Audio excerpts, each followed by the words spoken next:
O ito mga idol, tuturo ko sa inyo ha. Sa pagkikasame kahit wala kayong katulong, kayang-kaya nyo na. Alam nyo kung bakit? Ito, hanger. Gagawa lang kayo nito. Yan o, hanger yan o. Dito yan nilulusot. Yan o. Yan, sa pagitan na yan, sa gitna. Nilulusot yan dyan para kahit wala na kayong katulong, kayang-kaya nyo na magkisame kahit nag-iisa. Ito o, ayan o.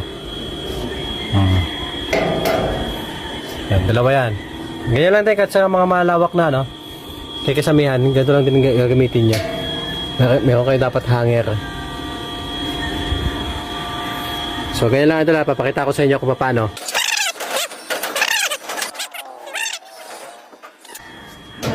Yan. Yan, ganyan lang kadali mga idol, oh. Yan, di ba? Oh, ayan mga idol, oh. Yan, yan naman tinatawag na hanger. Kahit hindi mo nahawakan yan, oh.